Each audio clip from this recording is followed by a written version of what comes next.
साथियों, तेलंगाना की राजनीति आज एक गंभीर मोड़ पे है।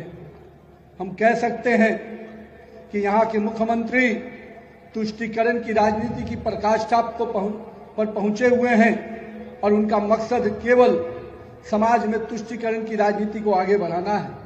उन्होंने तेलुगु लोगों को, तेलुगु भाषा को और इसकी संस्कृति को लगातार दमन किया है और कहीं न कहीं हम लोगों ने उनके उस बयान को भी देखा है जिसमें उन्होंने हमारे संस्कृति को, हमारी सनातनी परंपराओं को नष्ट करते हुए ये नारा दिया कि Congress is Muslim and Muslim is Congress.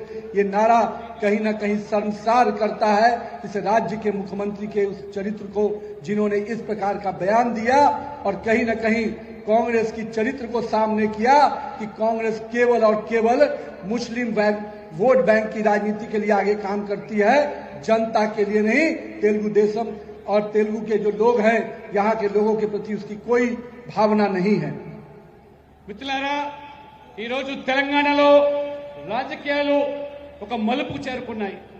ముఖ్యంగా ఈ తెలంగాణ ప్రాంతంలో అధికారంలో ఉన్నటువంటి కాంగ్రెస్ పార్టీ, ముఖ్యమంత్రి రేవంత్ రెడ్డి గారు కేవలం కొన్ని వర్గాలను బుజ్జగించడానికి, కొన్ని వర్గాలను సంతృప్తిపరచడానికి ఏ రకంగా ఈ మధ్యలో వారు వాక్యాలు చేశారు. కాంగ్రెస్ అంటే ముస్లింస్, ముస్లింస్ అంటే కాంగ్రెస్ అనేటువంటి మరి వాదాన్ని వారు వినిపిస్తున్నారంటే రేవంత్ రెడ్డి ప్రభుత్వం ఏ రకంగా ఇవాళ దిగజారిందో, తెలంగాణ సంస్కృతిని, తెలుగు ప్రజల యొక్క సాంప్రదాయాలను పూర్తిగా విస్మరించి ముఖ్యంగా ఈ సనాతన ధర్మీయుల యొక్క మనోభావాలను గాయపరిచే విధంగా కేవలం ఒక వర్గాన్ని, ముఖ్యంగా మరి మైనార్టీ వర్గాలను ఈరోజు సంతృప్తిపరచడానికి ఏ రకమైన చర్యలు తీసుకుంటున్నారో తెలంగాణ ప్రజలు ఒకసారి ఆలోచన చేయాల్సిందిగా నేను కోరుతా ఉన్నాను. हमारे भाइयों, हम सबको अगर हम ये बात कह रहे हैं तो इसके पीछे का तर्क भी है। आप देखेंगे यहाँ की सरकार का बजट जो SC ST के लिए था उसको घटाने का काम किया और अल्पसंख्यक आयोग, अल्पसंख्यक विभाग के बजट को बढ़ाने का काम यह स्पष्ट रूप से दिखाता है कि यहाँ के समाज के दलित पिछड़े के प्रति उनकी क्या सोच है, हमारे आदिवासी भाई बहनों के प्रति उनकी क्या सोच है। और चंद अल्पसंख्यक वोट के खातिर उन्होंने अपने सरकार के बजट को भी पलटने का काम किया है। इसका भी जवाब जनता देगी। हम सबको तैयारी करनी है। मित्रों, जिस प्रकार से तेलंगाना में वक्फ बोर्ड के देश का सबसे अमीर वक्फ बोर्ड बनकर बैठा है, बड़े 77,000 एकड़ करीब जमीन उसके स्वामित्व में है, ये दर्शाता है कि किस प्रकार से समाज के लोगों का शोषण कर यहाँ की सरकार पूरी तरह से वक्फ बोर्ड को मजबूत करना चाहती है।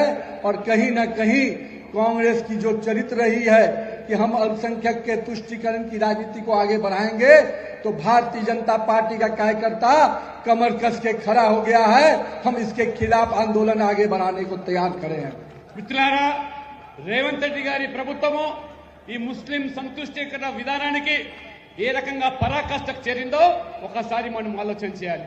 ఈ రోజు SC ST BCలకు సంబంధించిన సంక్షేమ పథకాలు లేదా బడ్జెట్లో వాళ్ళ కేటాయింపులు తగ్గించి కేవలం ఇవాళ మైనార్టీ శాఖకు నిధులు పెంచి బడ్జెట్లో వారికి సదుపాయాలు కల్పించి కేవలం ఒక వర్గం వారి ఓట్ల కోసం వెళ్తే తాపత్రయపడుతున్నారో ఇవాళ తెలంగాణ ప్రజలు ఆలోచన చేయాలి.